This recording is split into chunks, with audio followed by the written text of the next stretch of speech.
Welcome back to the 411 Podcasting Network. I am your host, Larry Csonka, and this is the 411 on Wrestling Podcast.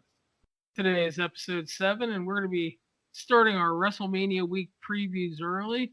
And I have a co-pilot again this week.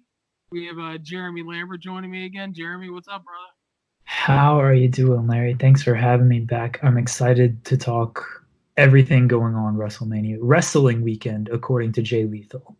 Yeah, we're going to talk about a lot of good stuff today because we are going to preview the Impact Wrestling United We Stand pay-per-view, which will be airing on Fight TV. I believe it's 1999. NXT Takeover New York, which is WWE Network, obviously. And then the ROH New Japan G1 Supercard from Madison Square Garden, which will air on the ROH website, as well as New Japan World. So if you don't have a full-on subscription to the VIP of the ROH site, but you have New Japan World, you will be good to go watching it there. Also, they're going to be airing it over 2 weeks on Access TV afterwards as well. So there'll be a lot of opportunity to see that show. But, besides WrestleMania and the 8,000 other shows, we got like a lot of good stuff on these 3 shows we're going to talk about today. So much good wrestling on these 3.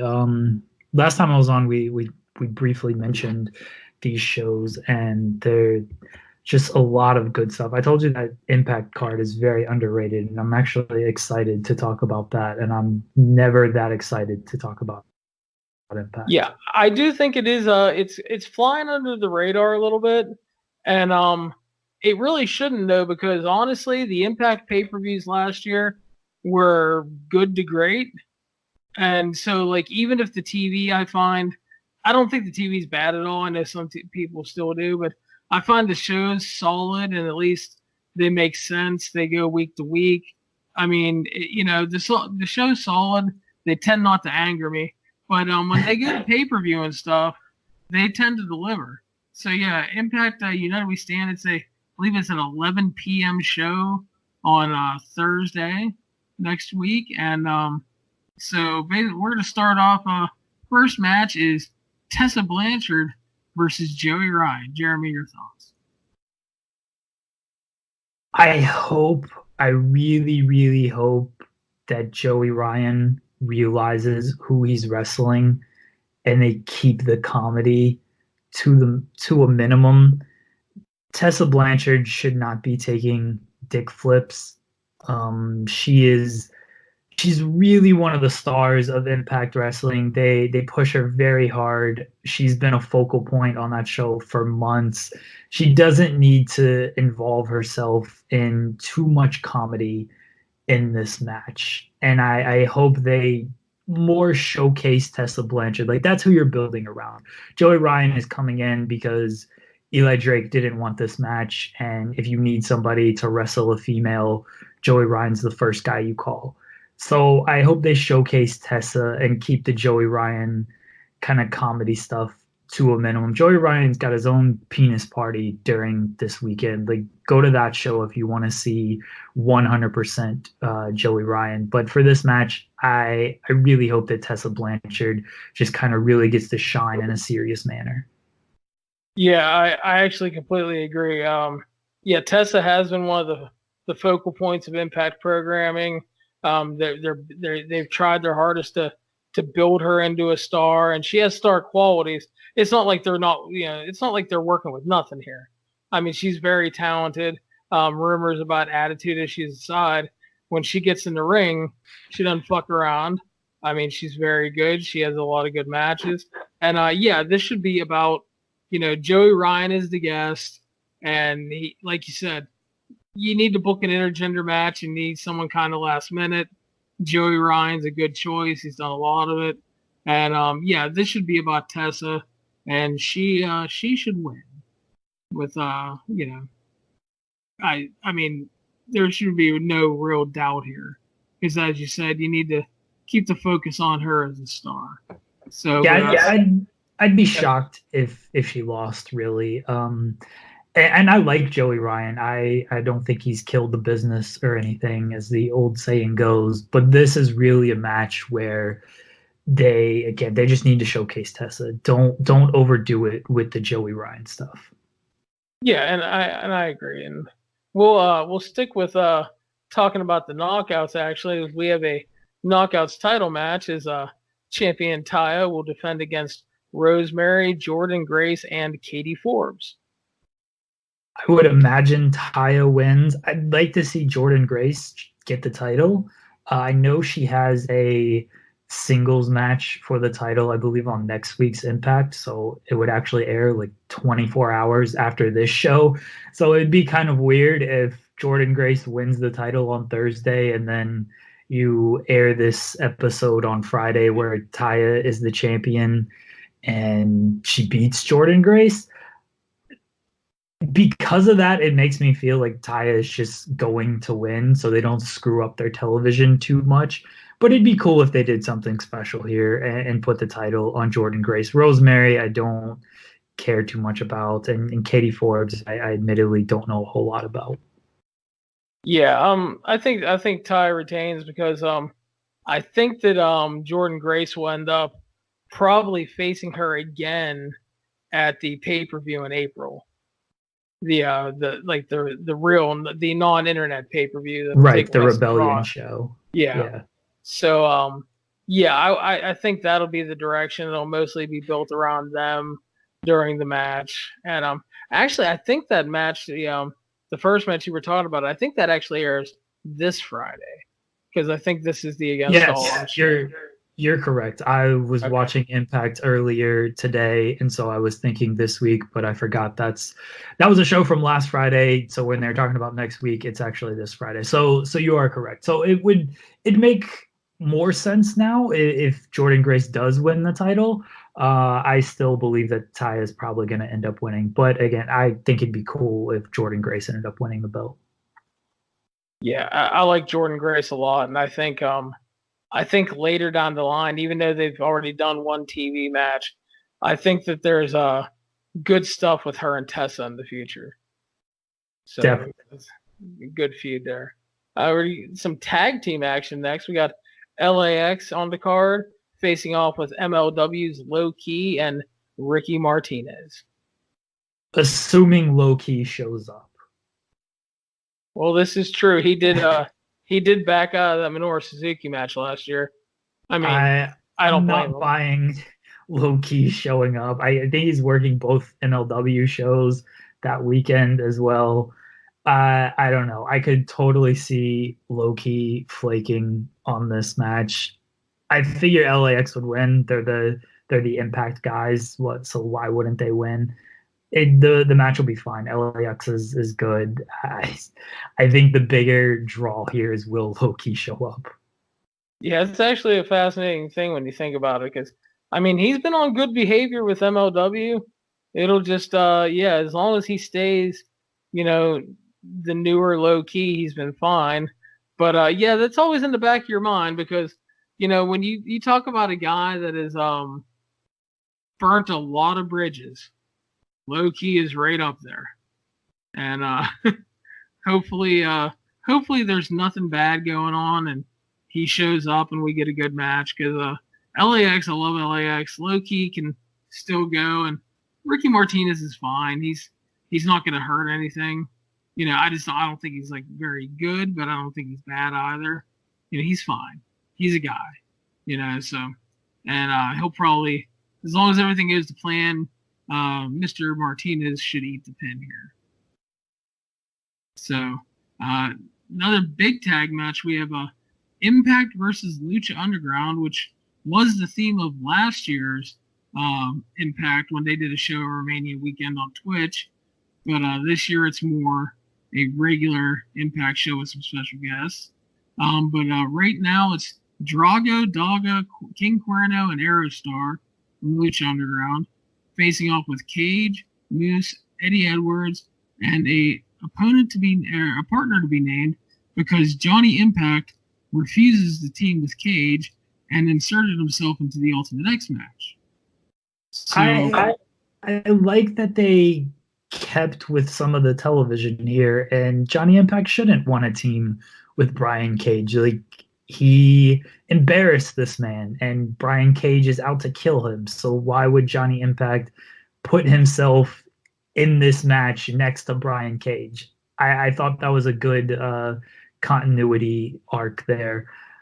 I figure Eli Drake is the replacement because he pulled out of the Tessa match, and he'll be around, and he's teaming on television with Eddie Edwards. So it seems to make some sense there. And I guess this will be the last Lucha Underground match ever because it doesn't look like that show's coming back. Yeah, the future's looking rather bleak for the Lucha Underground. And yeah, I actually agree with the Eli Drake pick. I already did a full written preview for this, and he's who I thought, because just for the fact that he's a guy that's on TV pretty much every week. He's not on the card. He pulled out of the one match, and then it's like, what do? You know, so hopefully he it would, like you said, it would make sense for him to pop in, and we'll see what happens. But I always like seeing the Lucha Underground guys. I love King Cuerno. Aerostar's gonna dive off something really high. Drago's fun. Dog actually just worked an explosion match, which was really good too. So he's been good. So yeah, this should be a really good match. I look forward to this one. Probably really fast paced, and you know, dude's doing 8,000 moves, and somebody will bitch about him killing the business. It should definitely be good. I don't think I mentioned that as far as match quality goes. All the Lucha Underground guys are good. Brian Cage is much better when he's working with Lucha Underground guys. I'm not a huge fan of Moose, but he's fine. He can catch people. And Eddie Edwards, kind of with this new style, is a bit weird, but it does seem like a good showcase match for the Lucha Underground guys to kind of bump around sort of bigger guys, and then, you know, the bigger guys win in the end. But it should definitely be a good match. A nice, like, 8-man sprint would be great for this. Yeah, so looking forward to that one. And then, speaking of dudes doing 1,000 moves and people bitching about them going to business, we have an Ultimate X match on this show with Jake Crist, Dante Fox, Pat Buck, Koto Brazil, Jack Evans, and, as we mentioned earlier, Johnny Impact. This match is made for Johnny Impact. I read that this is his first Ultimate X match, and that's pretty surprising because this just seems perfect for him. Nothing's on the line in this match, correct? No, I mean, you know, you could make the argument to say if Jake Crist wins, you know, he could parlay that into like an X Division title shot. But yeah, it's just more of a bragging rights match, it appears. Right. And I mean, you could put the Impact World title on the line, I guess. It would completely give away that Johnny Impact is winning, but whatever. I mean, people were going to figure that Crist or Impact is going to win regardless. As you said, they're going to do some crazy stuff. Jack Evans is still alive. I feel like he should have died a decade ago. I'm glad this man is still alive. I don't know how many bookings he has for WrestleMania weekend. I imagine this is one of his bigger bookings, and I would imagine he's going to want to really showcase himself and just do what he can to make some type of, no pun intended, impact. As far as the match goes, it's really tough to screw up an Ultimate X match. Yeah, it unfortunately has been screwed up in the past, though. So that's true. But I feel like with the kind of new direction Impact is in, and with these guys in the match, and with it being just a showcase match and not an actual, like, hey, there's some real stakes involved and we got to tell stories, I don't know how they can screw this up, honestly. Yeah, but the match, it's a good lineup because Jake Crist will take a lot of kind of insane and stupid bumps. Dante/AR Fox dude is so consistent over the years. It's like I was talking about his last Evolve weekend. And it's like every time you think he might slow down, dude just keeps going. Pat Buck is a fine performer. He works really hard. Koto Brazil has been a lot of fun in MLW. he had a short run in Evolve before he signed with MLW. Jack Evans still does tons of crazy shit. And then you got Johnny Impact with the whole parkour thing and, in the Ultimate X atmosphere. And, really, it looks on paper like a recipe for success. And hopefully it's, hopefully like the red X or whatever they're going to hang doesn't fucking fall off. Shit like that, because that has happened in the past. But, yeah, hopefully nothing goes wrong when these guys just go out there, 12, 14 minutes, fucking high octane, fast paced. Let them do their shit. Let the crowd go nuts. And then, should be good. Moving on to some violence, we have a Monsters Ball match and Sami Callihan versus Jimmy Havoc. These two actually met back when Impact did a UK show last year. And it was like a barbed wire bat death match or some shit. It was actually pretty great because these two dudes are willing to beat the shit out of each other, and Jimmy Havoc just takes some really stupid shit when he does hardcore stuff to get over. Like fucking Tom Lawler sliced him open with a pizza cutter once. It's like, fuck, dude, calm down. But here's my concern for this match. Like on paper, it does look great. You got two deathmatch, hardcore match guys. Yeah, Callahan had great matches with Pentagon last year, and Havoc is world renowned for just his hardcore style. And I remember the UK bat match that they had, which was really good. Less than 4 hours before this event, Jimmy Havoc is facing Tom Lawler in a street fight, MLW.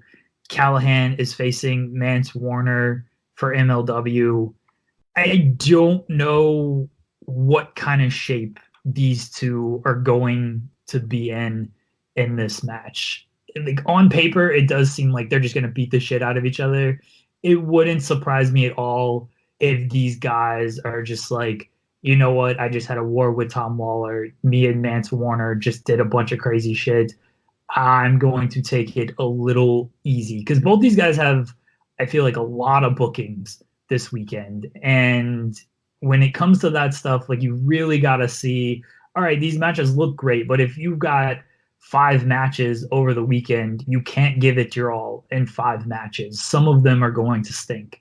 And this match could be one of those that ends up being a letdown if these guys are just not feeling it after their MLW matches.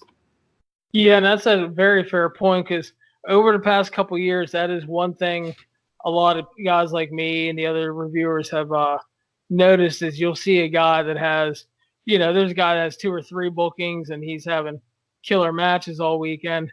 And then you have a crazy motherfucker that has 7 or 8. And by Saturday night, dude's out there doing the bare minimum just because he's beaten up and he's tired. And hopefully that's not the case here, but that's actually a fair point to think about. I didn't even really consider that. I wasn't thinking when the MLW for the first show was, but yeah, it's hopefully they can capture some of the magic from the UK match because I thought that was pretty great and they work well together and they're, like I said, they're willing to do pretty much anything and it'll play to the stipulation well. Yeah, again, on paper, it looks great. And these two, they know how to work this kind of match. We'll just see how if they're really feeling up for it after both their MLW bookings. So just a word of warning to everybody that if you're getting really excited for this match, let me damper your expectations a little bit. And then if it over-delivers, fantastic. Yeah. Then next up, semi-main event looks to be for the X Division title, champion Rich Swann versus Dragon Gate Yamato. It's really cool this WrestleMania weekend. There are a select group of Dragon Gate guys working some shows. And it's really good that Impact was able to snag someone, especially to work Swann because Swann has worked Dragon Gate in the past, knows the style. And if you're to pair someone from Impact with a Dragon Gate guy, you have to go with Swann, Desmond Xavier or Zachary Wentz, because they all spent some time in Dragon Gate as well. So this is a good move. It's a higher profile match, one of your champions, big Dragon Gate star. So it's a smart booking decision, and I like it. Yeah, I admittedly don't know much about Yamato. Rich Swann is great. I suspect that he will have a great match. And considering that they're pairing him with, is it Yamato or Yamo? How do I say it? Yamato. Okay. Gonna get some people yelling at me for not knowing how to say his name. Yamato. I would imagine that he's very good. That you're not gonna give Rich Swann just any run of the mill kind of guy. You're gonna give him somebody that can go, especially in a special attraction match like this. So I figure this match is just gonna be excellent. Yeah, definitely has a chance to be really good. It's like I said, it's a smart addition to the card. I do like that.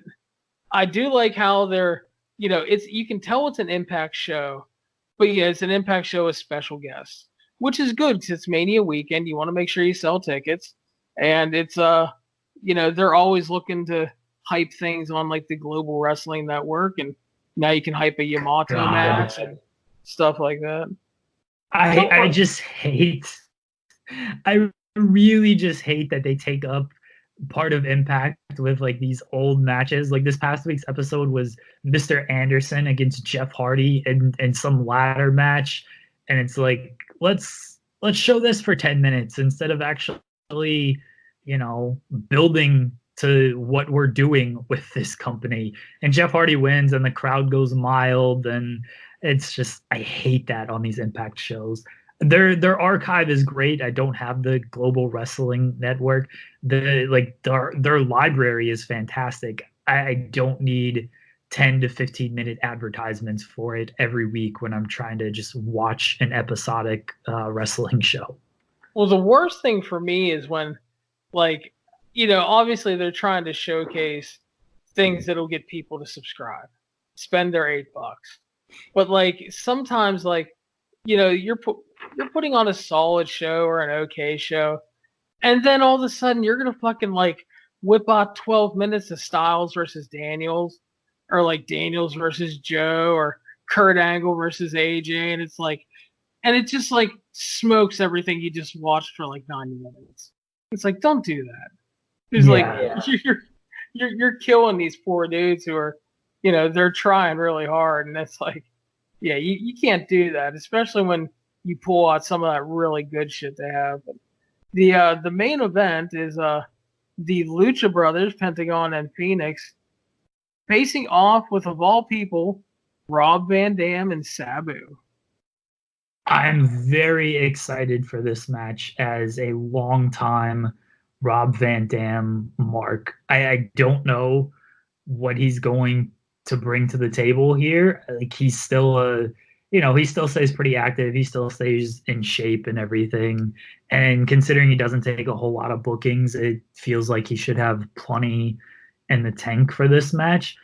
Sabu is what he is, and he's never been good, but he's always willing to just do dumb shit. And I love the Lucha Brothers. So I don't think it'll be a great match. I think it'll be a good kind of spot fest with some memorable moments and a lot of smoke and mirrors, but that's fine. I'm not expecting anything more. I'm excited to see Rob Van Dam wrestle again, just because I've loved that guy since his early ECW days. Yeah, I in my preview I kind of joked, it's you got Sabu, who I don't know how he's still wrestling in 2019. Yeah, I expect him to hit Air Sabu and turn to dust. But yeah, they're gonna pull out the ECW tricks, the smoke and mirrors and stuff, and the Lucha Brothers are really great. So and they're willing to do hardcore shit. They're willing to bleed and shit like that. So yeah, it's I think it has potential to be at least a good and fun spectacle. Like you said, I don't expect it to be great, but I think it can be good. Pentagon does have a match with LA Park on that MLW show as well. Yeah, well, unfortunately, he's going to be doing 90% of the work in that match. Yeah, based on MLW LA Park, that match with Mance Warner sucked so bad. So bad. Well, the worst part is it was basically a squash. Because, like, Mance didn't get, like, shit in. Yeah. And that was, like, the worst part of it. It was just a complete train wreck. Yeah, I don't know how hard. Pentagon will probably have to work hard in that match if he wants to work hard. I honestly think he'll work harder in this match. Like I suspect he'll end up kind of coasting in that LA Park match because this just feels like he's wrestled LA Park plenty of times. He'll probably wrestle him again this year at some point. Whereas, like, how often are you going to wrestle RVD and Sabu? And he likes teaming with Phoenix and tries to work harder there. So I think this will be the match where he actually shows out compared to the MLW performance. Yeah, and you know what though? I dog on LA Park a bit, but you got to give the fat skeleton credit. He's a money drawing fucking machine still. Hey. That son of a bitch was just selling out shit left and right in Mexico. And it's like, 2018 into this year, and it's like, I don't know how, but he is. He's still doing it, so credit to him. Yeah, brother making a payday. He's an attraction. MLW brings him in for these shows. He gives a not great performance nearly every single time, but they're ponying up some money for him. So, hey, take advantage of this good money while you can. Oh, yeah. So next up, we are going to shift to NXT Takeover New York, which is a pretty fucking sexy card on paper. Looking forward to it. I already did my written preview for this. I got really excited. I talked about it a couple weeks ago when all the matches were confirmed via spoilers, and just there's a lot of potential for greatness. A lot of good stuff on here. Every match is a title match. It's really hard for a takeover to be bad. Well, there's never been a bad takeover. Yeah, that's what I'm saying. Like, it's just really hard for a takeover to be bad. I'm with you that this show looks amazing on paper, but even like the bad looking takeovers or the average looking takeovers are still like show of the year candidates. Yeah, and it is amazing how, there's so many times where I'll see a takeover thread and people are like, oh, it feels like there's no buzz for this takeover, and then like a week later, it's like, Jesus Christ, takeover did it again. And it's like, you know what? It's like, here's the thing. And it's you'll remember this back when we were writing MMA all the time. It's like, there are certain things that you don't doubt until they give you a reason to doubt. Like Anderson Silva. There was no reason to doubt Anderson Silva because he was beating everybody. Yeah. And then Chris Weidman comes along and it's like, and everybody's like, oh, well, you didn't give Weidman a chance. You said, you were praising Silva. I'm like, well, look at their fucking resumes. Everybody and their mother was picking Silva. It's like you don't doubt John Jones nowadays, especially with the fucking guys he's facing right now. Yeah. Okay, they have a puncher shot. I've never really seen John Jones in any kind of trouble outside of the first Gustafsson fight, and that's really about it. And that armbar by Vitor Belfort. Yeah. But you don't doubt this guy. If you want to get technical, he was in trouble in one other fight, but it wasn't because of his opponent. Because theoretically, he could have lost the title to Chael Sonnen on a medical stoppage when he almost ripped his toe off. Yeah, he could have ripped his toe off, and if he said, I'm good to fight, let me finish this fight, and they let him, he would have beaten Chael Sonnen. Oh, yeah, he still would have still beat him, yeah. But that's what I'm saying. It wasn't like anything Chael did, but it was just, technically, that was a troubling situation, but he fought through it, and yeah, it's like, you know what, as a person, John Jones may be a piece of shit, but yeah, it's like, and especially what you said, against the guys he's facing now, there's just, and don't doubt takeovers. That's right. So we're going to start off with the women, the NXT Women's Championship Fatal 4-Way match. Kairi Sane, Io Shirai, Bianca Belair and champion Shayna Baszler. I mean, should be great. Is Bianca Belair officially takeover ready after her last performance? They seem to think so. They put her back on.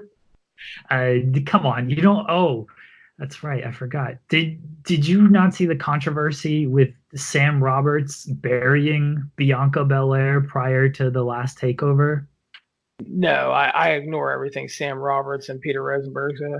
That's a very good way to live your life. Yeah, he was just like, Bianca Belair is not takeover worthy. This is not a takeover worthy match, and he got ripped for it for obvious reasons. And then the match was great. It's gonna be a great match. All four of these ladies are great. I would keep the title on Shayna, honestly. Like, this feels like a way where you can get the title off of her without having her lose. And then if Ronda's leaving after WrestleMania, Baszler comes up and kind of fills that role. If they're gonna take the title off of her, I feel like Io is my pick, but you can't go wrong with any of these four, and they would all make sense whether Baszler keeps it or Io wins or Kyrie wins or Bianca wins. It makes sense either way. You make it work either way. Yeah, I think that because Ronda is supposed to be leaving, I think there's a good chance Shayna does get the call up, and so I do think we're going to see a new champion. I personally would go for Io as champion because she's a fresh champion. Kyrie's had the belt already. But honestly, I think that if they pull a title change, I think that they're going to go with Bianca Belair. I think that they're going to, they're behind her a lot. They see a lot in her, and she's very good for her experience level. Yeah, I can't even say there's fault in going with Bianca Belair because she is very good and she does have that star power, star quality to her. I almost just want Bianca to kind of win it in a one-on-one situation. She's kind of like a weird neutral, not really a face, not really a heel. But I feel like if she wins it in a one-on-one setting, it's a bigger moment if they want to play her up as a face. If they want to play her up as a heel, then yeah, the four-way putting the title on her makes more sense. Yeah. So next up, we have the NXT Tag Team Championship match. The Dusty Rhodes Classic Tag Team winners, Aleister Black and Ricochet, versus the War Raiders. You forget that the War Raiders are the NXT Tag Team Champions. It doesn't feel like they've been on television at all since winning the titles. And then you have Black and Ricochet, who were really just thrown together because they were called up. There was no rhyme or reason for them to actually be together, but they got called up to the main roster, and it's like, all right, well, we're doing the tag team thing right now. And then they're entered in the Dusty Classic. They win that. It's going to be a banger of a match. Like, all these guys can go. I would assume the War Raiders win because Black and Ricochet, they might be working 2 nights later at WrestleMania, and it seems like they're going to be on the main roster permanently following WrestleMania. So the War Raiders will likely win. The match is going to be great. I can't say, like, as far as build to this match, I'm super invested into it. Yeah, the build has suffered because, like you said, the War Raiders haven't really been around much. But, it's basically by accident. But Black and Ricochet have turned into a really good tag team. Oh, they're fantastic. Yeah, they're like, I think that, like, they're all over my match of the month column because, like, they were part of that the pay-per-view match on the main roster, and then, like, their Dusty Classic matches were like just like some great stuff. And yeah, no reason that this shouldn't fucking roll. And the NXT tag division it's like sneaky good because you'll sit there, it's like, yeah, Undisputed Era versus whoever, and then you're like, God damn, that was a great match. Mustache Mountain, Danny Burch, and Eddie Lorcan. It doesn't really matter. It's just you put the tag teams out there and they end up oftentimes, if they don't steal the show, they're really damn close. You can still build around tag team wrestling. Yeah, contrary to popular belief. But yeah, contrary to main roster. I mean, come on now. They built the whole SmackDown this past week around tag team wrestling. Technically, they did. But yeah, I mean, I'm definitely looking forward. It's as you said, it's a definite banger potential. Should be great. Looking forward to it. And yeah, because Black and Ricochet should be going to the main roster. War Raiders retain. Next up, another title match. As I said, every match on the show a title match. The NXT North American Championship match. Champion The Velveteen Dream versus Matthew Riddle. I'm most excited for whatever Velveteen Dream is going to be wearing. This guy with his trunks for the takeovers is always so clever with whatever he decides to wear. I imagine it's going to be something great again. I never want to see this man on the main roster because they clearly don't have a plan for any of these call-ups at any point. Matt Riddle, I feel like this is going to be his coming out party. Like, he's had some good matches in NXT. The takeover match with Cassius Ohno, the one that didn't go 13 seconds, was a really good match, and he's had some good television matches as well. But I don't think people, if you've only seen Matt Riddle in NXT, I don't think people realize just how good this guy is. And this is a match where you're going to realize, like, this guy is fucking awesome.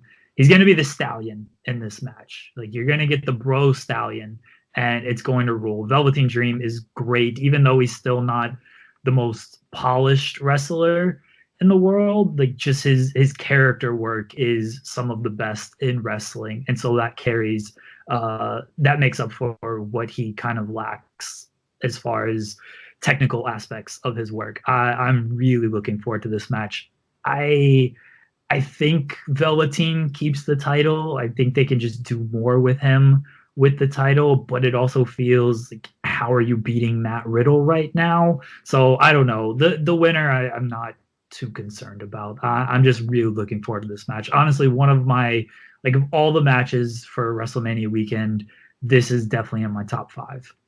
Yeah, it's the best thing they did with Velveteen Dream was there were rumors they were to call him up last year. And the best thing they did was not bring him up last year. Because while he's a great character, has great charisma, has that it factor, he looks like a star, talks like a star, he wasn't ready because he just needed more seasoning. And a lot of people need to remember that he didn't have a ton of indie experience before he signed. He had very limited experience. So then you have this whole last, like, year plus where he's been just doing nothing but getting better, having great matches.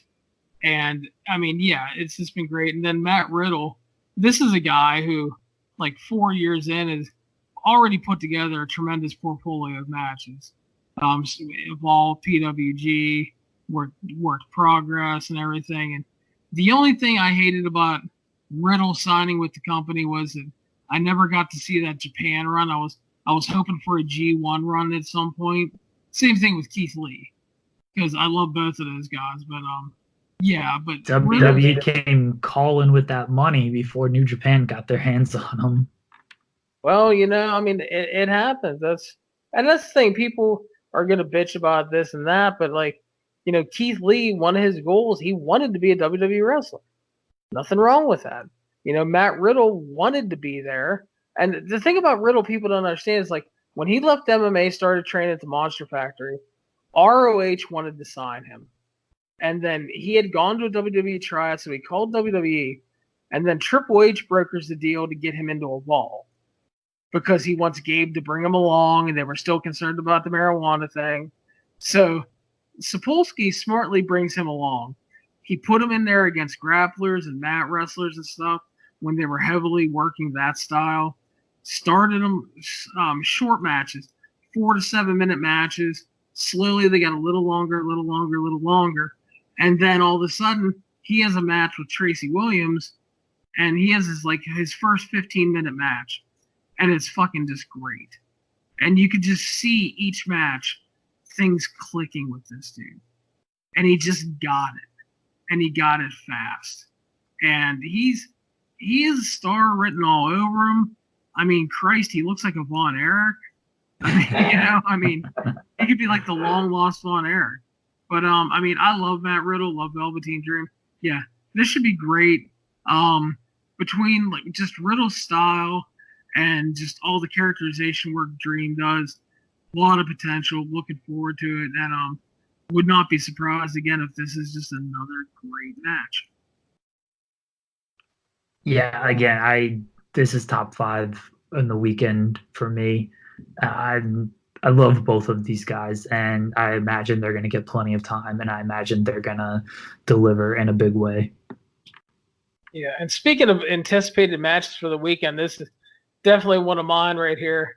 The NXT UK Championship champion Pete Dunne versus the big fucking daddy Walter. This is another match that's just going to be an absolute banger. Like, Walter against Pete Dunne, they're going to beat the shit out of each other. It's going to be fantastic. This is just such a great styles matchup for these two. Just another match that it's going to be great. And this is, again, another thing where if you haven't seen a lot of Walter, you've only seen him in NXT UK, which has basically just been squashes and that recent tag team match.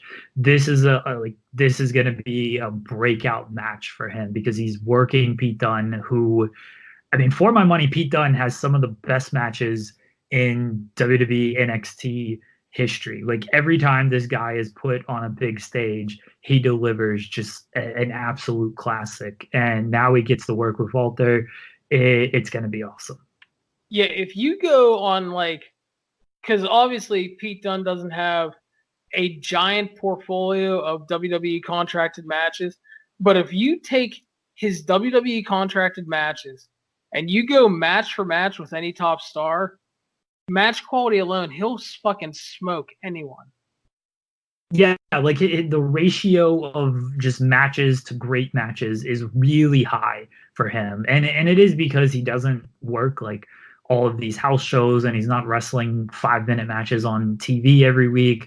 But it just speaks to the quality of him as a wrestler that you put this guy out there, you give him 12 minutes minimum, and you're getting a really fantastic match. Yeah, I'm definitely looking forward to this. Dunne has had the title for over 600 days, and I do think that this is where they pull the title change. Because, I mean, Pete Dunne, between the first short run with Tyler Bate, their feud, and then his run, he's done a ton to establish that title. And the thing is, now if you make the change to Walter, you're solidifying a new star, and then you're opening things up to a ton of fresh matches to WWE fan eyes. Because I just watched his rematch with Jordan Devlin at Scrappermania 5, I think it was, from OTT. Jesus Christ, it was fucking fantastic. The build to that was great. I've not watched Scrappermania. I watched the show prior where Walter took on Pac, and I mean that was obviously a great match. But I do need to watch Scrappermania. Yeah, this feels like the time to make the title switch. I know they have like the international superstars shakeup at the end of April.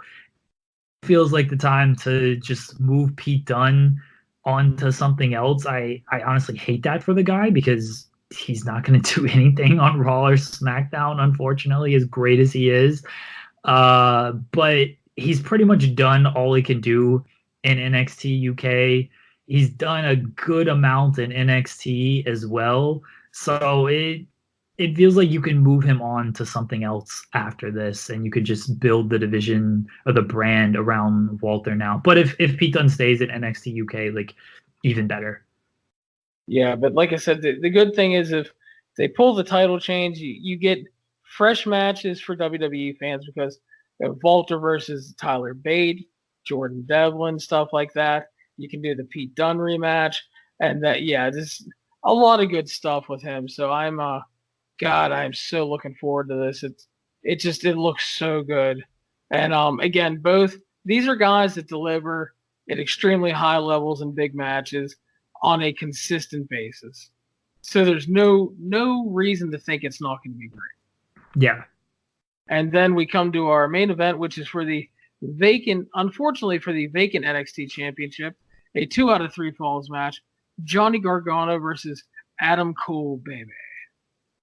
Just another match that should be fantastic. I mean, Johnny Gargano is Mr. Takeover. I don't know if he's ever had a bad takeover match. Most of his takeover matches are match of the year candidates. Adam Cole, I know a lot of people they didn't know what to make of him coming to NXT. It seemed like by the end of his indie run, people were kind of down on him. I think he's been great in NXT. Like, he's delivered nearly every time in the ring. His being the leader of Undisputed Era, like his character is always on point. It's gonna be a great match. This is one where the other matches, I'm like, all right, I don't care who wins the title. You can kind of go either way with it. It's gonna be a good choice no matter what they do. This one I'm more intrigued by who's going to win, because you've got Adam Cole. He gets the gold. You know, he's the shit grinning heel. Now he's got the world title. He's got his boys backing him up. Like, this guy and this group is just going to completely run the brand now. Or you give it to Gargano, get that feel-good moment. I think a lot depends on how long Ciampa's out for, because if Ciampa's out for, let's say, 3 months, he can come back for SummerSlam TakeOver. He comes back, the promo he's cutting. You got the belt. You didn't beat me for the belt. You can't beat me for that belt. You took that belt from me because you attacked me, when my back was turned, and you injured me and you put me on the shelf because you can't beat me in a one-on-one situation. And then you wrap up that feud there with Gargano, which I would assume was the plan for this takeover. Gargano beats him, puts a bow kind of on that feud, and then you delay it because of Ciampa's injury. But if Ciampa's out longer, do they say, let's put the belt on Adam Cole, let's delay the Gargano story, and maybe Gargano just becomes like Tommy Dreamer, where he's over no matter what, and he doesn't need to win the belt. Yeah, and that's the most interesting thing about the card, because that's the thing. There are rumors that there are some people that are like, oh, Ciampa's not going to be out that long. It's going to be 2 or 3 months. And then there's speculation that he's going to miss the whole year because it is a neck fusion surgery. Yeah, right. It's like people don't seem to understand that, again, this is a generational thing to a point, because you have a group of fans that didn't grow up and weren't watching when we had this rash of neck injuries. Steve Austin, Test, Rhino, Lita, who I was out of the ring, but still she had severe neck injury. And, so and then Kurt Angle, obviously. Kurt Angle refused to get to Fusion because he thought it would hurt his mobility, and kept going in for the quick fix surgeries. And then, Steve Austin did come back, and he had a good run afterwards, but it obviously shortened his career. Test and Rhino. That's another thing. The fact that Rhino was still wrestling regularly in 2018 at his age, and the fact that he had neck fusion surgery, like, Jesus Christ, man. I mean, it's not like he was taking head drops all the time, but that's, credit to that dude. Yeah. But you have neck injuries are they're so tricky, and they're not something to mess around with at all. So if he doesn't feel like he's 100% coming back, he shouldn't coming back. There's no official timetable on it, and I don't think anyone should expect a timetable on it, because, as you said, you never know how it's going to work out. Austin, it seemed like, he got dropped on his head by Owen Hart, and then he kept wrestling, and then he had the surgery, and then he was out for a year. Rhino still wrestles to this day. Kurt Angle, he kept going. He kept delaying the surgery, and he was fine throughout his TNA run. And now you look at him today, and I know he's 50, and so age catches up to you as well. But like, the man can barely move anymore. So they're not something to mess around with. And I think the other thing too is, not only is there a generation of fans that didn't live through all the neck injury stuff, and the other thing is too is we're in an age now to where, when you blew an ACL, you were out 12 to 14 months. And now you got motherfuckers coming back in 6 to 8 months. Like freaks like Adrian Peterson and shit. And so I think people see that. Yeah, they see these advances in medical, and then they see the fact that, athletes are getting bigger, stronger, faster, and they think that it applies to everybody. But again, when you're talking about a neck or a back, it is that's the trickiest shit ever. So right, and Ciampa is the guy with, I know it's not a neck injury, but I mean, he is coming off that ACL injury. Like, he's a guy with injury history, and it's not something to mess around with. So who knows when Ciampa will be back? I don't even know if they have a firm date, and I don't know if they're even thinking we need to book this title around whenever Ciampa is going to be back. I'm just throwing out theories and booking plans as far as who could win. You have to at this point, though, because you have to take into consideration is are they going to have Adam Cole win and Undisputed Era kind of run the brand, and then Gargano maybe go to the main roster like was planned, or are, like you mentioned as well, are they going to go with the feel good moment, because this was supposed to be Gargano's big win, and he's been like Mr. NXT, Mr. Takeover. Does he win the title, and does he stick around to help anchor the brand, since you just lost Ciampa and you're losing Black and Ricochet and stuff like that? So, I mean, there's a lot of variables going into the match. I mean, you kind of have to look at it from all sides. Yeah. What do you think? Who, gun to your head, who are they putting the title on? In my written preview, I picked Gargano, but I will not be shocked at all if Adam Cole wins. I think it's a good choice either way. It just depends on what are they looking for, and what moves are they going to make. Do they want that feel good moment, or is it going to be, we're moving on from this certain incarnation of NXT that had these guys, and like Andrade left last year, and Black and Ricochet are going, Ciampa's out. Is it maybe we're just going to move Gargano up because we have Velveteen Dream and Matt Riddle and Keith Lee and Donovan Dijakovic. I always get tongue-tied on that one, so I want to say Dijak. But you have all these guys waiting in the wings. Plus you have all the Undisputed Era guys when they're not in tag action. So I mean, they're not running short on talent, man. No. And speaking of potential talent, it's TakeOver WrestleMania weekend. Before we kind of wrap up the preview, is anyone sitting in the crowd? Possibly, because I know he's not a big name to some people, but I know Shane Strickland's supposed to report to the Performance Center soon. ACH has already been working live events, so there are guys that, I mean, they could bring someone in, and or maybe they show a Stokely Hathaway. I was gonna mention Stokely. I think it would just be great. I think it would be great if he's just in the crowd and making whatever facial expression he's going to make. Big Stoke on a phone, handing out business cards. But dude, and I talked about him when I did a show a couple of weeks ago. That's a dude I am so happy for, because he was so great for Evolve, in front of the camera, behind the camera, did a ton of great stuff, worked his ass off. And the fact that, he wanted this and he got it in an era where the manager is not really valued, it just warmed my heart. Really good dude. really, really good guy.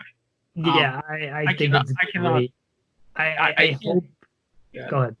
I was say I can't tell you the number of times that like I wrote an Evolve review and like I said something either good or negative about him, and he'd hit me up on a DM and be like, like tell me why you didn't think this worked, and I'd explain it and be like, okay, fair enough, and it was like I enjoyed that because it was like, okay, if I'm missing something, he can tell me what I missed, but then sometimes it was just like, no, that was shit. And then like when I was in the hospital, he messaged me a couple times. Just a good fucking dude that worked his ass off. So I was extremely Larry name dropping Stoke, hitting him up in the DMs. He's a good burying the lead here. Yeah. I do like Stokely. He's great. I'm very happy that he's in NXT. I'm very happy that it seems like they're using managers more because Robbie E looks to be a manager as well. So it's good. Like managers in tag team wrestling, these are like staples of professional wrestling throughout history. And on the main roster, you don't get a whole lot of it. I mean, managers they're kind of non-existent. They've been non-existent for a while, and if they're there, they're just kind of mouthpieces and distraction fodder. There's no actual like rhyme or reason to a lot of their gimmicks over the years, and now you're seeing them used more. So I'm very happy for Stokely. Put Stokely just in the crowd. Put him on commentary. Let this man run Takeover. When I talked about it, I said, that's a dude you could throw on the main roster right now and he'd be like the best promo on either show almost. Yeah. I mean, he's just, there are a couple exceptions like Joe and Daniel Bryan have been really good this year. Bryan has been really good. Yeah. So, I mean, yeah, but I mean, outside of that though, there's not a lot of great promo people in the company, So, but yeah, I'm extremely happy for him. But yeah, that's a good question. It'll be interesting to see if we get any special crowd appearances. And with that, we will wrap up the Takeover talk because we have one more gigantic show to talk about, and that is the Ring of Honor New Japan Pro Wrestling G1 Supercard from Madison Square Garden, the first wrestling show in decades to take place in the Garden that is not promoted by WWE. It's very historic. I hope that Ring of Honor and New Japan really realize, I think they do realize just how historic this is, and they're going to make the most of it. Because you'll remember this, when UFC went to the Garden, however many years ago, and that was like Connor was headlining that show as well. And it was like, this should be a big deal. And aside from just saying like, we're in Madison Square Garden, it looked like every UFC show you'd ever seen. And I hope that Ring of Honor and New Japan really make you feel like we're in the Garden. Yeah, and I agree with that because like that annoyed the shit out of me with that show. And when Impact went to India and taped a bunch of TV, what pissed me off is they set up the Sony 6 studio to look like the fucking Impact Zone. So the only reason you knew they were in India was because they said it 800 times and because there was like, for lack of a better term, like no white people in the crowd. I mean, it was just all Indian people, and that's, I mean, you should have embraced the fact that, because they were like, we're the first people to come and fucking do like, TV, episodic TV from India. And it's like, that's a big deal. But then it looked like you were still in Florida. Yeah, a lot of shows or a lot of companies do that, and they don't make, again, the UFC has just a terrible habit of this where every single UFC show looks the same. You wouldn't know where they are because it just all looks the same. I think Bellator actually does a good job of, hey, we're at this place and we're we're going to make this look different. WWE obviously does a very good job when they're at these different stadiums and arenas. Like, hey, we're here. This is going to have a different vibe than every other show. I would hope that, I mean, they're making a big deal out of this being the Garden already. They're not just, a lot of it is built around we're in the Garden. I mean, Mega Ran wrote a whole rap song about we're in the Garden. So it does, I do think they'll do a good job of making this show feel like more than just, hey, it's an ROH New Japan show. Yeah, and I hope you're right, because I mean, outside of the first couple matches don't look super hot, but when you get into the meat of this card, we have some tremendous looking shit going on here. We're going to open up on the pre-show with the 30-man Honor Rambo, which is basically everyone not on the main card. So you're going to see like Cheeseburger, maybe some of the New Japan dads, Roppongi 3K, Rocky Romero, Liger's in it, probably like Suzuki, Ishii, and the winner gets an ROH title shot. As Royal Rumble rules, what do you think? Yeah, they didn't have the Rambo on Wrestle Kingdom this year, so I'm glad they're kind of bringing this to the Garden show. Let Liger win. Yeah, see, that's what I'm thinking. That like, just because I think in terms of legit title contenders from ROH, everybody that's like a legit title contender is on the main card. You have Lethal, Skrull, Taven, and then you have, Jeff Cobb and like the Briscoes and stuff like that. So it's like you don't have a ton of like legit challengers right now that are involved in other things. So my feeling is New Japan Star should win. If it's not going to be Ishii, then you go with Liger. Feel good moment in the Garden during his retirement tour, and he can still go. He had a fucking banger with Ishimori this year, and yeah, I think a Liger win would be a great way to start off the show. Unless you're putting the world title on Matt Taven, and then Matt Taven should not be beating Jushin Thunder Liger. Please don't. Why would you say something horrible like that? If Skrull is going to win, if Lethal is going to retain, fine. Those are fine opponents for Liger. Liger should not have to reduce himself to Matt Taven on his retirement tour. Then just have Ishii win, because Matt Taven shouldn't be beating him either, but at least Ishii will kick the shit out of him for however long the match lasts. Yes, that would be good at least. But next up, a Women of Honor title match. Champion Mayu Iwatani versus Kelly fucking Klein again. I don't care. No offense to ROH and their booking of the women. It's terrible.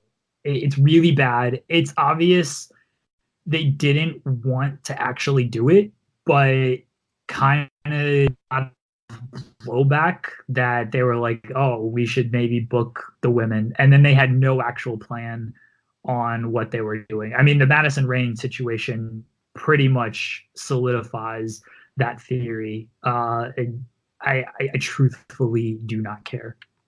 Yeah, the fucking Women of Honor division is a mess. I mean, you look at the women that they've lost.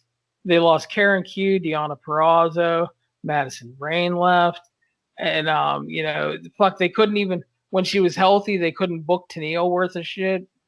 It's like, if you're to spend money and bring her in, why wouldn't you just fucking like use her well? Yeah, build the division around her, and then they were just gun shy to even put the title on her, and it's like, what are you doing? We know this.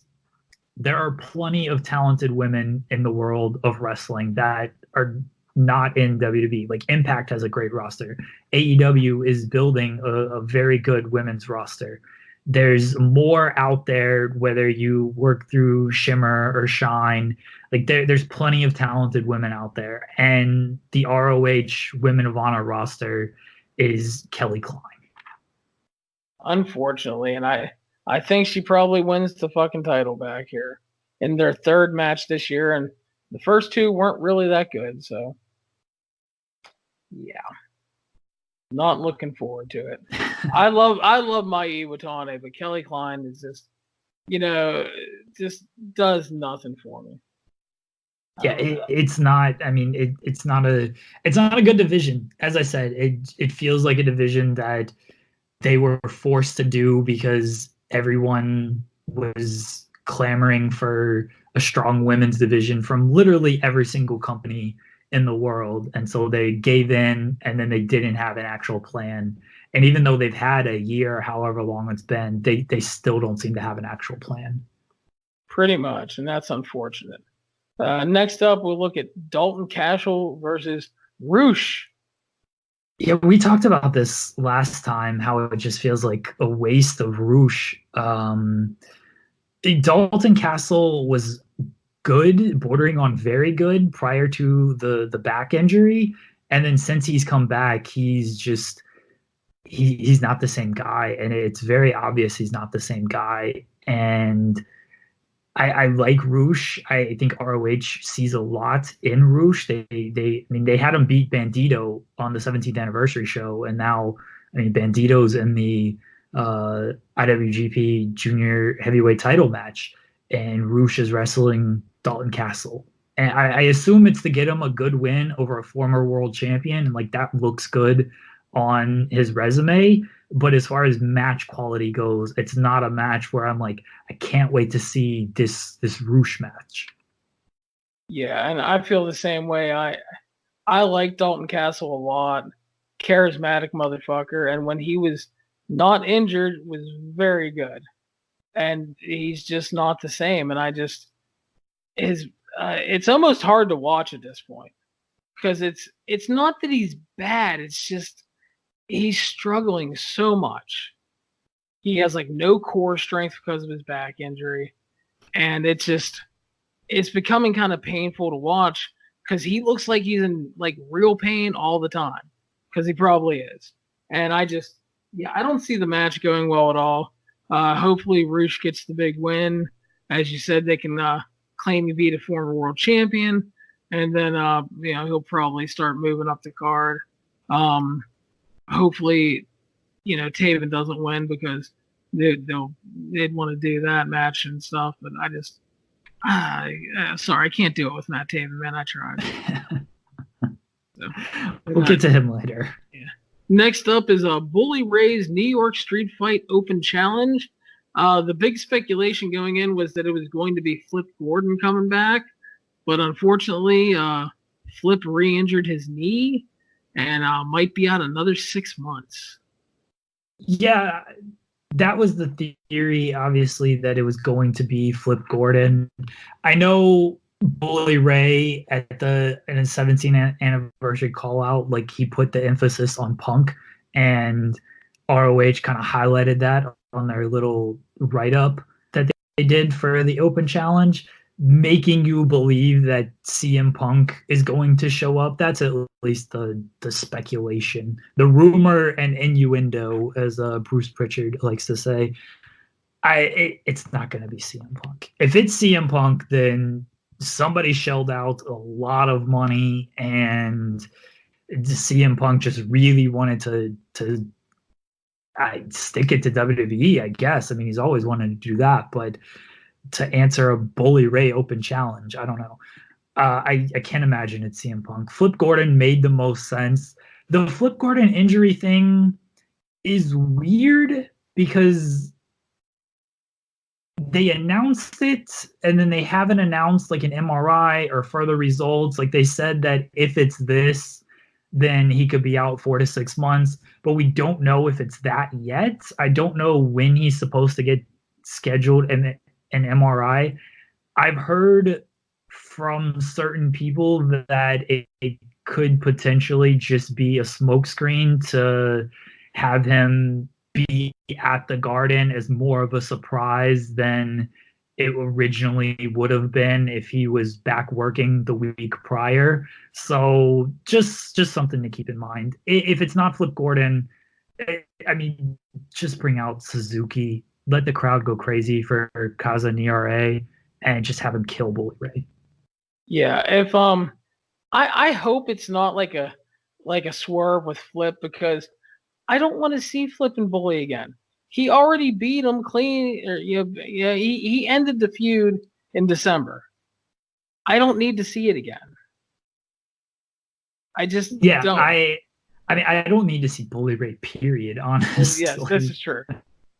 But yeah, and in my written preview, I said the same thing about Suzuki, because I would love for Bully Ray, for Suzuki to walk in the ring and Bully try to be the bully and start throwing chops, and then Suzuki just fucking laughs at him and beats the shit out of him. Yeah. Just have him kill this guy. I think it would be like I think ROH and New Japan aren't trying to create moments as far as they're actually trying to build stories. But as far as a moment would go, it would be a great moment in the Garden for it just to be Suzuki. Oh fuck yeah, him walking out doing the entrance, dude, and yeah, hell yes. But next up we're gonna go to a title match, IWGP Junior Heavyweight title match, champion Taiji Ishimori versus CMLL's Dragon Lee versus Bandito. Now we're getting into just some. We're getting into the fucking real shit now. Yeah, excellent matches here. My gripe about this match is, one, Bandito just lost to Roosh, so it's kind of weird that he's in this title match. Two, Dragon Lee has been kind of persona non grata in New Japan since losing to Takahashi that last summer in Hiromu's, the broken neck match. So it doesn't make a whole lot of like logical sense of these guys are getting title shots. But beyond that, like if you're just looking for an absolute great match, I mean, these three, they're gonna deliver. They're awesome. They're gonna deliver. You can play up the whole New Japan, CMLL, ROH aspect of it all. It's gonna be a great match. It's really hard to have like a bad junior heavyweight title match with really anybody they put in there, because all these top junior heavyweights are good. And I mean, these three are really at the top of the list. Yeah, this ideally this is a 12 to 15 minute sprint. Just go in there, hit all your shit, get the crowd into it, go home. And that's all it needs to be. It doesn't have to be, because you're not looking for like a deep story here. One rumor floating around is that because you talked about how they're not looking for moments so much, but there is a rumor that Hiromu might appear. Yeah, I know. I know that's been just going around for a while. Some people thought it was going to be 17th anniversary show, or not 17th, 47th, New Japan. Some people thought it was going to be that show. Then when it didn't happen, then people were like, oh, well, he's going to show up at the New Japan Cup Finals. And it obviously didn't happen then. And so now it's, all right, well, he's going to show up at this show. I don't know what to believe when it comes to Hiromu, because like we were talking about earlier, neck injuries are nothing to fuck with. And if this guy doesn't feel like he's healthy, doesn't feel like he can be back to his old self, like don't push this guy to return. Let him go at his own pace. And he's been wacky on Twitter, updating with like, oh, he's at 3,000% now. But that's just Hiromu. So if he's not healthy, he's not healthy. It'd be cool if he showed up, but I just want him to be okay instead of speculating like this guy's gonna show up now. Yeah, I mean, it could be kind of like a almost like a Shibata thing, to where he just kind of comes out and says, but like Shibata didn't say he was coming back, but he could just come out and do the little, I'm coming back soon type deal, and he's out for 5 more months, like Sami Zayn, returning soon. Yeah. So, but yeah, it'll be interesting. Should be a great match. Ishimori should retain, but definitely looking forward to that. Next up, and this match was added to later, the ROH and IWGP tag titles are on the line. IWGP champions the Guerrillas of Destiny versus ROH tag team champions PCO and Brody King. And then they added the former ROH Tag Champions, the Briscoes, and former IWGP Champions, Sonata and Evil. Which, honestly, I think the Briscoes had to be on this show. Yeah, I was surprised the Briscoes lost the titles at 17th anniversary, because the one thing I thought that was almost a guarantee was when it was just IWGP against ROH before they added 2 extra teams. I thought it was a guarantee, like the Briscoes are on this show defending wrestling for the tag team titles. And when they lost, it was like, oh, okay, what are they going to do? And then they just decided, well, we're going to make it a fatal 4-way. And the Briscoes are even getting a rematch this Sunday. So even if they didn't make it this fatal 4-way, they still could have rebooked and had the Briscoes just won the titles back. As far as who wins this match, all these not unifying the titles, but double title matches are weird, because you have to just take into account who's actually going to show up on these shows and how long are they actually going to keep these titles. I don't know if PCO, doesn't he have visa issues that won't even allow him to travel to Japan anyway? So it would seem weird if he's going to win these belts and then he can't go to Japan to potentially defend them. Are Evil and Sonata going to hang around ROH for a while? The Briscoes or the Guerrillas of Destiny would seem to make the most sense winning this match. Yeah, I think it's honestly, I like PCO and King, but the Guerrillas of Destiny are so hit and miss in regular tags. So it's a rare thing to where I say adding the other teams probably will help this, because Evil and Sonata and the Briscoes are really good, and and I agree. It's the Guerrillas or the Briscoes are probably the ones walking out. I think that the Guerrillas will actually win this one. It wouldn't be surprising. I mean, New Japan has always been a fan of pushing the Bullet Club, and I mean, the leader of Bullet Club is the IWGP Heavyweight Champion right now, and they're throwing their own block party for WrestleMania weekend as well. So I mean, you show up that's the day of WrestleMania. You show up and you get to hang out with the ROH and IWGP tag team champions. It seems like a pretty good selling point. I want the Briscoes to win if I'm just being a fan. I've always been a fan of the Briscoes. They've been around ROH forever. They've really carried that promotion through tough times. I don't know if they're underrated, because I feel like a lot of people rate them pretty highly on an all-time list, but they're underrated in a sense that they never went to Impact and had a run during their hot period. They never went to WWE.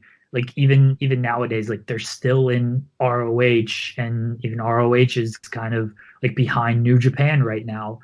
And so I don't think they're looked at on that same level as your guys who have been in WWE and had that run, or been in New Japan and had that run, or been in Impact and had that run.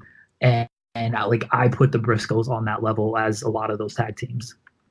Yeah, they're definitely great, and you definitely can't write the history of ROH without them. No, not at all. So, but next up, we have another match with multiple titles on the line.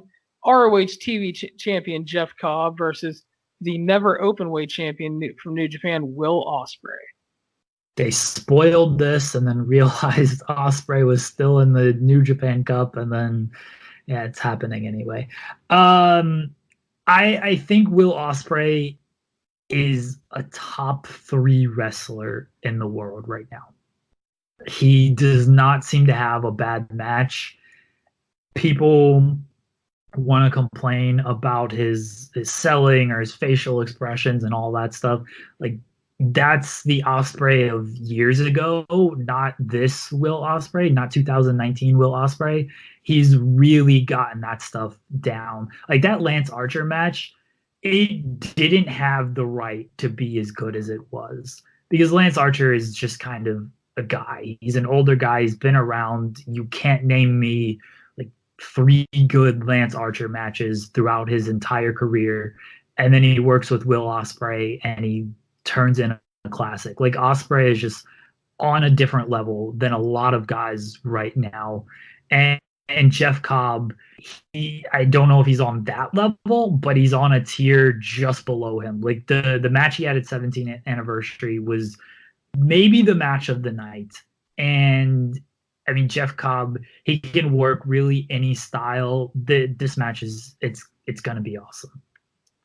Yeah, and I'll give you partial credit, but I can tell you 2 great Lance Archer matches. He had one with Abyss in TNA, and then he had one with Styles in the 2014 G1. Okay, so the Styles match, that's fine. The Abyss one is more surprising. I assume it was kind of like a hardcore brawling style it broke match. Down into one, but yeah. But no, I mean your point is more than fair though, because as I said in my previews, is like, Archer isn't known for being a singles guy. He's been mostly a tag guy, and but yeah, he stepped up with Ospreay. I really liked that match a lot. And like you said, did not expect it to be anywhere near that good, but it was a great match. As far as this one goes, I agree with what you said on Ospreay. Love Will Ospreay. The dude's a banger machine. It's like I can't tell you the last time I disliked a Will Ospreay match.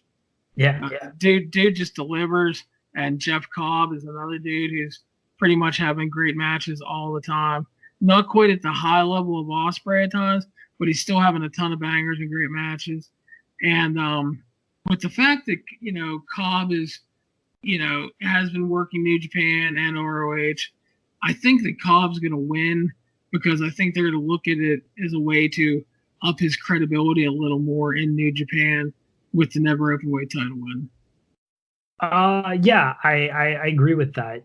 I know Jeff Cobb, like he said it a handful of times. One of the reasons he signed with ROH was because of their connection with New Japan. Like he wants to work in New Japan more, and so this is a way to get him on more shows if he's the never openweight champion. Ospreay's happy working in Japan. He's happy working all these UK shows. I don't think Ospreay really cares to come to America and wrestle on these ROH television tapings for as long as you can see coming this summer. Yeah. I don't think he cares to do all of that. So yeah, Jeff Cobb winning here certainly would seem to make the more sense of the two. Yeah.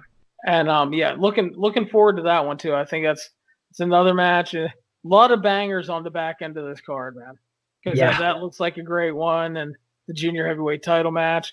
And the next match, we actually had a long discussion about what Hiroshi Tanahashi would be doing on this show if he did not win the New Japan Cup, and he did not win the New Japan Cup, but he is going to get a title shot at the Rev Pro British Heavyweight Championship against champion Zack Sabre Jr.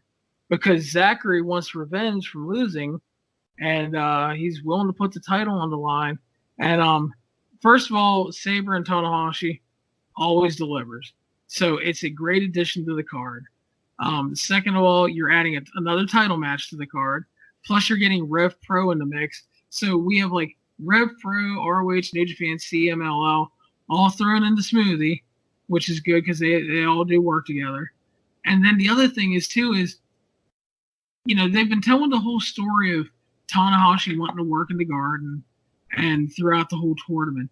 And the thing is if you give Tanahashi the moment in the Garden and he wins the title, it's another accolade for him, but it is also a nice boost to the Rev Pro title. Because they've had like Zack Sabre and they've had Ishii and Suzuki hold it. But then you add Tanahashi to that list, the title becomes a little more prestigious. Yeah, last time we talked, we were really wondering what do you do with Tanahashi, because I don't think either of us thought he was going to win the New Japan Cup. And then they realized, hey, we've got Zack Sabre Jr. not really lined up for anything big either. we can just do this match between two great wrestlers with a story that's already built in because of their singles history. We can throw this title on the line, and all of a sudden you've got just an excellent match between Tanahashi and Zack Sabre Jr. Zack Sabre Jr. might be my favorite wrestler in the world right now, and I would say 25% of that is just Taka's entrance of him. And I can't wait for that inside the Garden. I can't wait for this match. Tanahashi, yeah, he's going to bring it because working in the Garden has always been something that he's wanted to do. That's something they've heavily pushed. Zack Sabre Jr. Like, you can always tell an easy story with this guy because of his just mechanical ring work and how it just works over limbs. And it's going to be very hard for them to have a bad match. I can't envision them having a bad match. And I like your point that you put this title on Tanahashi. He can defend it on maybe one Rev Pro show. Like, they're running that UK show, I think, in August. So that's what I was going to say is you have him defend a little bit through the summer here on the random shows. And then when you get to August and you go to the UK, that's when you can have Zach win the title back. Yeah. I mean, that makes perfect sense. So it all makes sense to where it looks like it's going to be a Tanahashi win. If Zack Sabre wins, I'm not going to be upset at that. This is just another match where it's like, this match is going to be just awesome because both these guys are fantastic. And sometimes with Tanahashi, you can question, like, all right, how much is this guy going to give? Like, some of his G1, it's the G1. You can just feel, I'm not going full out on this. The fact that the Shota Umino match in the first round of the New Japan Cup, I felt like that was a match where if Tanahashi doesn't feel like, I'm just not gonna, I'm gonna take a kind of easy, work a brisk pace or a light pace, and that's going to be that, beat this guy. And he went full out to put this young lion, making him look like a fucking, like he was going to beat Hiroshi Tanahashi. So the fact that he did that, like, this guy is just primed for a big 2019 as usual. Every time you just seem to doubt this guy, he's fucking the ace of the universe. He is, dude. And that's the thing too. And yeah, I love that Umino match too. And that's a dude that they look at as a star in the future. They see big things with him. He's the top of the crop in the young lions right now. And I think with him, everybody, people have been asking me, like, where should he go on excursion, like CMLL or ROH? And I think to a point that what they should do with him is they just need to do with him what they did with David Finlay and Hanare. I just think that they need to do the slow promotion. And then all of a sudden he gets to come out with regular gear one night. And then they can say, he graduated and everything. And you start from there. I don't think he needs excursion because he's worked with so many different people so far. And he's gotten so good so fast. I don't see him needing it. Like when Evil was Watanabe, I didn't see shit in that dude. And then, like, ROH barely used him at all. And then he gets the Evil gimmick. And then he starts growing as a performer because he's getting, working main event dudes and everything. And all of a sudden you're like, man, Evil's really fucking good. And it's just like, so sometimes you don't need the excursion. They have big plans for a guy when they're putting him with Hiroshi Tanahashi in the New Japan Cup. And they're not only putting him with Tanahashi, they're giving them like 13, 14, 15 minutes, and they're trying to make you believe that he's going to beat Hiroshi Tanahashi. Like, you don't do this for a guy that you're just going to cast aside and do nothing with once he does eventually graduate. Yeah, and dude, that match, like, if you haven't seen the Tanahashi Umino match, there is this near fall near the end when he fucking counters a cloverleaf into a cradle. And the place loses their shit on the near fall because they thought he had it. And again, that goes to your point of, Tanahashi is not just good at the basic professional wrestling and the match layout, but it's also he can make you believe that he can win at any time or that he's vulnerable enough to lose. And he had that crowd biting just right. That near fall put that over the top for me. Like, I'm like, this is very good. You know, and then all of a sudden, like, they hit that stretch, they do some counters, and then that fucking near fall. And the crowd, like, biggest reaction on the whole show. You know, it's just like, yes, I'm all for this. So.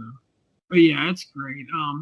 But if I had sound effects available, I would be blaring like a fire horn right now, because up next is my most anticipated match of the weekend, I think. The IWGP IC title match, a rematch from the New Japan Cup. Naito defends against Kota Ibushi. Ibushi beat him in the New Japan Cup in a fucking awesome match. Amazing. Probably my match of the year right now. I loved it. These guys, when they get together, not only is it great chemistry, but for better or for worse, they're pretty much willing to kill each other. Yeah. They may be crossing a line, and I know apparently it makes some people uncomfortable, and I get that. I don't want to see anybody get hurt, but at the same time, you know, as long as they're okay and they're having a great match and I'm entertained, I'm excited. And this match not only has potential to steal the show, I think I can safely say has a chance. Now, obviously, there's a ton of wrestling this weekend coming up, but I honestly think it may have a chance to steal the entire WrestleMania weekend if they can live up to past matches. It's certainly possible. It's just, what can you say about Kota Ibushi and Tetsuya Naito? Honestly, like, their New Japan Cup match was the best match of the tournament, and yeah, it's probably the leading candidate for match of the year, right? Like, if it's your leading candidate, then I take that as gospel, because not a whole lot of people watch more wrestling than you do and rate as much wrestling as you do. And Kota Ibushi, like, the guy is an absolute madman. He's toned it down slightly. And I say by that, like, instead of a 10, he's like a 9.8. He's toned it down slightly recently, but he's still just a fucking nutcase when he's in the ring. And I don't mean that as like he's this hardcore deathmatch guy, as fans know. He's just willing to really do anything and really make stuff look like you've killed him or he's killed you. And he is willing to do some crazy shit, like jump off of balconies and whatnot. But Kota Ibushi is just amazing, and Naito, like, he always delivers. It's tough to find a bad Naito match when he just wants to have an absolute classic. And this is just another match where it's going to be very difficult for them to not have an absolutely just fantastic match. I can't see it. I really can't see it. It should be amazing, and I don't even know. I feel like Ibushi should win. Naito, you can tell, like, the whole gimmick is he doesn't care all that much about this title, but then he's willing to fight for it, which I think is clever. I feel like Ibushi winning almost re-elevates it, which sounds weird because Tetsuya Naito holds it right now. Yeah, and you can also make the argument. Let's see. I guess you could make the argument too that if Naito loses, this could be the start of the build to him and Okada. Because I'm almost 100% sure that they're main eventing one of the two Dome shows next year. And that seems to be the popular consensus, is that they're going to main event one of, I would assume, the first Dome show. I feel like the first one is actually Wrestle Kingdom, and the second one is just New Year's Dash in the Tokyo Dome. I don't know that for sure, obviously, but that's just the general feeling that I get. So yeah, I would think that Naito would lose this and then kind of move on to, I guess, bigger and better things. Like he's wrestling Kota Ibushi at the Garden, but I guess the step up from that would be wrestling Okada at the Tokyo Dome. Yeah, but I think it's like I said, if all goes well, we should get another amazing match. Looking forward to it. And then we have the co-main event, the ROH Championship ladder match. Champion Jay Lethal defending against Marty Scurll and everybody's favorite Matt Taven. I really hope Taven doesn't win. That's all I can say. They've built around Lethal for years now, and Lethal has 100% earned this spot. He's honestly earned this moment of climbing the ladder, unhooking the title, and having the crowd go crazy. Scurll is obviously a guy that they see big things in. Like they put the tag titles on his running mates, PCO and Brody King, and they clearly want to make him a focal point, probably in large part because they fear he's going to just jump ship to AEW when his contract expires, and they want to show him, a good time and like, hey, you don't need to go there. One of these two should win this match. I still dread that for some reason they like Matt Taven. Yeah, and I try not to sound like an asshole when I talk about it, but Matt Taven works really hard. But he did some interview last week where people that say they don't see me as a main event talent obviously don't watch the product. Brother, I've watched every one of your matches for the last so many years, okay? The number of great Matt Taven one-on-one matches is maybe countable on a hand. It's I don't know. I don't see him as the guy. I really don't. He's not. Yeah, I mean, there is a good built-in story that he's trying to become the only second ever Grand Slam champion and everything. But it's just, I don't see it. I really think that, because they didn't do it last year when they had a good chance to do it, I really think Marty should win. Yeah, again, Marty is a guy they're clearly pushing. They clearly want to, and Marty's going, he's facing and this might actually be my holdup in the whole thing, is when you look at kind of the future, Jay Lethal is going to Israel to face David Starr, and that whole shebang there that ROH wasn't happy with David Starr's promo, and they've already announced that as a world title match. Is it still Lethal if he loses? Is Scurll the replacement? I feel like the Israel promotion, they feel like they're getting an ROH title match. They feel like they're getting Jay Lethal with the ROH title. And then you have Marty Scurll. He's already slated to face Nick Aldis for the NWA title at the NWA show at the end of April. Is ROH? They could put the title on Scurll there, and I'd be fine with it. But is ROH comfortable if they don't want to do that with their world champion losing that match? So I'm looking sort of into the future when it comes to this and thinking they kind of already have a couple of big matches lined up for Lethal and for Scurll.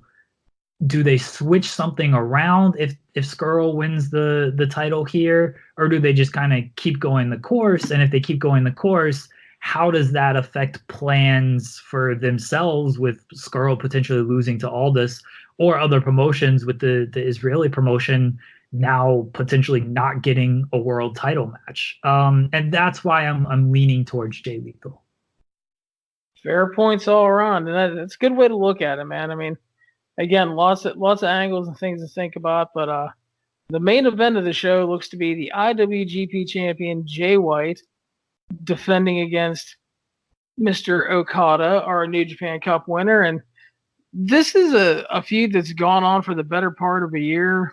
Started with Jay White joining Chaos which was later just part of his grand plan. Yeah, he said it from the very beginning. Like, I'm just here to fuck shit up. Yeah, he told the members of Chaos, if you weren't watching at the time, like, you shouldn't be afraid to challenge for titles in your own stable, and he was stirring shit up early. So he goes in, he eventually fucks up Chaos, turns on him. Then he takes Gato on as his advisor after he had left Okada. They joined Bullet Club, and then he has basically been making Okada his bitch for months. There was a long stretch during the World Tag League where Bullet Club was constantly beating him and Tanahashi. Jay White beat him in the G1. Jay White beat him at Wrestle Kingdom. And now we're going to come full circle to the Garden in what should be an Okada win. And the one thing there are a lot of people complaining that, it's going to suck that Jay White's going to have such an under 100-day title run. And it's going to damage him. And I wouldn't be so quick to say that. Because if you know your title history, your IWGP title history, names Fujinami, Vader, Choshu, Chona, Tenzan, Nakamura, and Naito all had sub 100-day title runs. I don't think losing to Kazuchika Okada in the Madison Square Garden after you've beaten him in the G1 and at the Tokyo Dome hurts your credibility at all. Like, people, I feel like you know the history of New Japan and these titles a lot better than I do, and a lot better than most people. Like, if you're new to New Japan and you've only seen the past few years, really the title runs you've seen are Okada, which lasted forever, and Kenny Omega, which went from June to January, and then you saw Tanahashi, which didn't last very long. But because of Okada and Omega, people have this idea that, the IWGP Heavyweight Champion has these like super long reigns to like really establish themselves and everything. And as you just pointed out, like, it's not always like that. Guys don't hold titles forever. I'm not saying they hot potato titles like other companies will do, but it's also not just a case of they need this long run to really establish themselves. Like, Jay White is established. Jay White just look at Jay White's two biggest wins of this year. He beat Okada in the Tokyo Dome, and he beat Tanahashi for the title. One loss to Okada doesn't erase those two matches, doesn't erase really his whole last year, which was really fantastic when you look at all of his victories.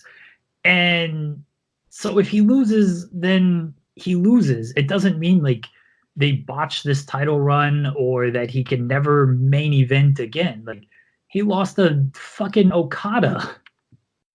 Yeah, and again, it's like the biggest show of the year they're going to run outside of the Tokyo Dome. And it's the thing is, it's not going to hurt him as long as the follow-up booking is fine, which it should be. And the other thing, too, is like you're losing to Okada, and it feels like a good way to end the story for now. They can always obviously come back to it and do more later. But the thing is right now, I think it makes sense.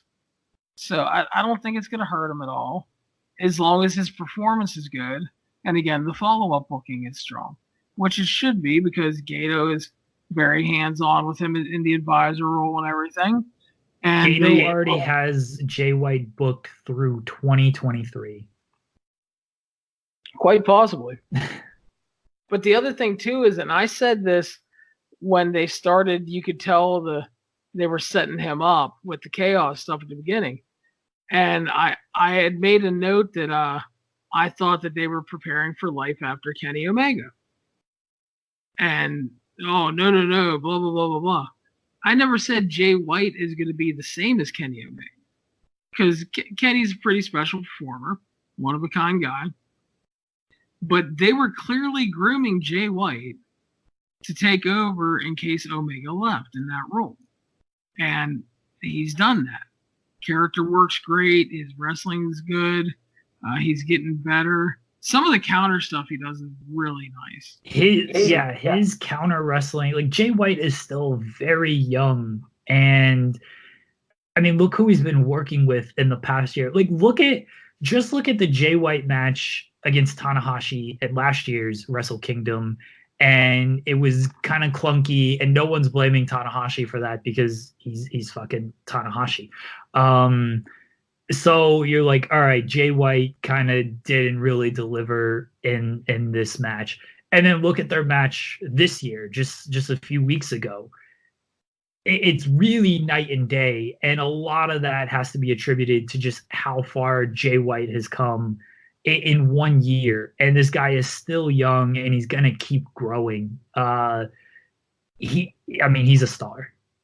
Yeah, definitely. So, but that'll wrap up the G1 Supercard preview. Wait, so are you officially going with Okada? Yep. Okay. 100%. I could be very wrong, but I mean, if they really want to sell this block party the next day, you got Tonga and Loa out there with all the ROH and IWGP Tag Team Gold. You got Jay White with the IWGP title. Maybe he beats Jay Lethal in a title versus title match as an impromptu match or something. Come see all the champions at this Bullet Club block party. Yeah, but I'm going to Okada. I think it makes sense, and I know it's the funny part is it's going to make certain people just so mad. That Okada wins? Yeah, because they're going to say, "Oh, everybody bitches when Cena and Roman wins, but it's okay when 7-star Okada wins." You know, there's already been backlash because I've seen people just complaining that he's going to win. Oh, it was so predictable that he won the New Japan Cup. Okay. I mean, neither of us thought it was that predictable. It turned out that, oh yeah, Okada makes the most sense. And maybe we talked ourselves into maybe they do something different. But I feel like there was a lot of support for Kota Ibushi to win the New Japan Cup. And then Tanahashi is always there. Ibushi was my pick, man. I was bummed when he lost. I was like, damn it. I thought it made sense, but killed my bracket. Yeah, so basically, thank you for listening, number one. And number two, there's even more wrestling, obviously, than we covered tonight, but these are 3 exceptionally strong cards overall. A lot of potential for greatness. And WrestleMania weekend is there's some shows I've seen cards for, and I'm like, why are you even running the show? And then there's a lot of shows. Yeah, and then you get to the other end of the spectrum, and you see stuff like Takeover and the G1 Supercard, and you're like, God damn, it's like, and the Impact card I wouldn't put on the same level, but it's like a tier below. It's up there. It has a lot of potential. I'm actually excited for it. A lot of good talent on the Impact show. So, and like I said before, if you hadn't watched their pay-per-views last year, all of their pay-per-views, and I'm not talking like the little TV specials or Twitch shows. I'm talking about pay-per-views. All of their pay-per-views were either good to great last year. So they've stepped up when they've charged people money. So I give them full credit for that. And I expect this to be at the very least, it's going to be a good show. But there's some potential that it could creep into great. And I'm looking forward to it. It has a great variety of talent on it, which is something that, they have their regular talent and they mix in some other guys. It's a nice mix. And I think they did a good job with it this year. But unfortunately, I think a lot of people are going to sleep on it. Yeah, it doesn't have a good time slot. I mean, Thursday at 11 it's not obviously the best time to watch wrestling, like a Thursday night that late, and especially if you have an actual job, you probably have work the next day, unless you're just like, it's WrestleMania week, I'm taking off this entire week. So it's not a great time slot for them. But if you get that whole fight fest thing, I assume you get replays on that. I don't order a ton from Fight TV, but I assume you get the replay if you get it, so you can watch it at your own leisure. I mean, that whole Fight Fest package that's a lot of wrestling just right there for like. I believe it's 36 shows. Yeah. And that's the thing you were talking about, like, you're not sure why some of these companies are running shows. We both know why they're running these shows. It's because it's WrestleMania weekend and they want to try to get their name out there as best they can. What I cautioned with some of specifically the Jimmy Havoc and Sami Callihan match on Impact, I caution the same thing if you're watching just a lot of these shows, is if a guy has 7 bookings for this week, not every single match is going to be great. And I think this is why the Impact, or not the Impact, although it should be a very good show, why like the Takeover and the Supercard should just be outstanding, because obviously none of the Takeover guys are wrestling on another show unless they show up and Evolve for some reason. They're probably working access matches, maybe probably not these guys, but they might be working access matches and whatever. They're not going hard on access. And the New Japan guys, I think Ospreay might have a handful of bookings. Zack Sabre might have a handful of bookings. Ospreay and Bandito are facing. They're on the WrestleCon show.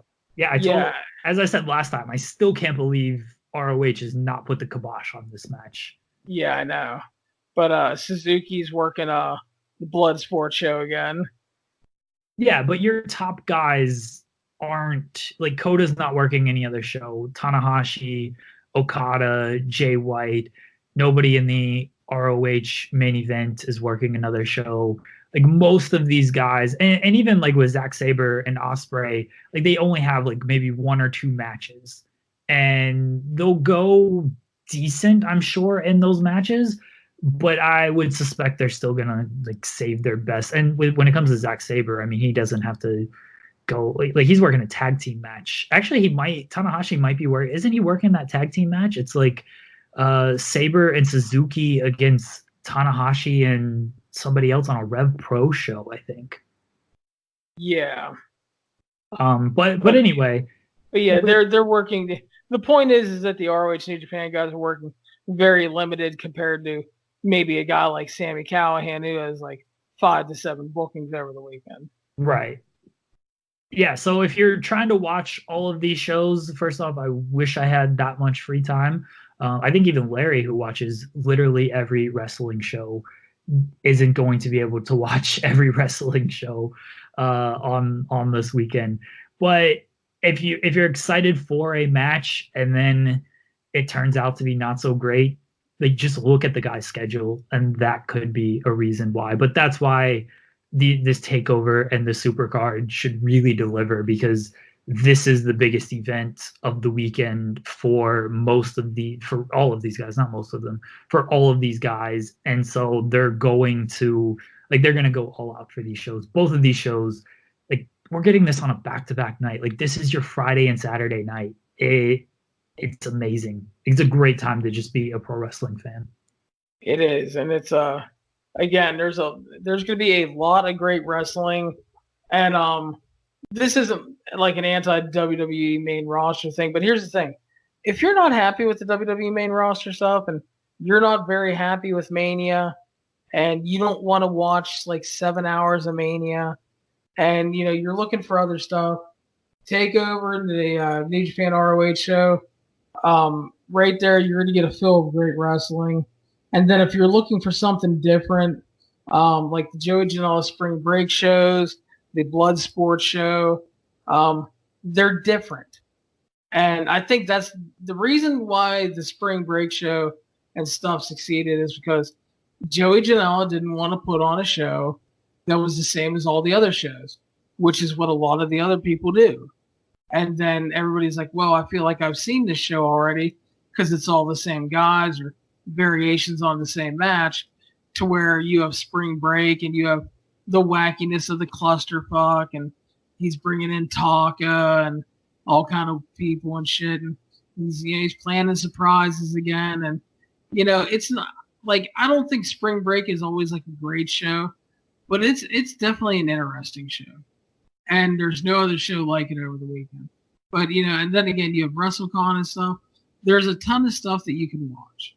So if you're not happy with something, this is a great week for you to branch out. Go to Fight TV, check out the schedule, and there's a lot of wrestling. As I said last time I was on, no matter what you're looking for in your wrestling, there will be a show for that this week or next weekend. If you're looking for comedy, if you're looking for technical, if you're looking for hardcore, if you're looking for MMA hybrid, there is going to be a show for that. If you're looking for surprises, if you're looking for coherent storylines, there is a show for you next weekend that you can sink your teeth into, and hopefully it turns people on to just different wrestling companies and promotions. Because like you said, I get not everybody is happy with WWE. There's so much out there, and it's so easily accessible. Everything's online nowadays. Yeah. So anyway, I hope everybody has a good time next weekend watching lots of wrestling, and I hope you have a good time. Larry's going to have me back after WrestleMania weekend to talk about all of these shows, booking myself, going into business for myself. I was going to book you anyway, so yeah, you're good. But if you got, thanks for listening, and remember, we are on iTunes, Stitcher, Spotify, Google Play, and YouTube. Make sure to subscribe, leave us a review, and share it around if you have the chance. We'd greatly appreciate it. Show's been doing really good. I'm really pleased. Between Steve and Jeremy, I think we've had a lot of good conversation the past couple of weeks, and we'll try to keep bringing it to you. So everybody take care and have a good week.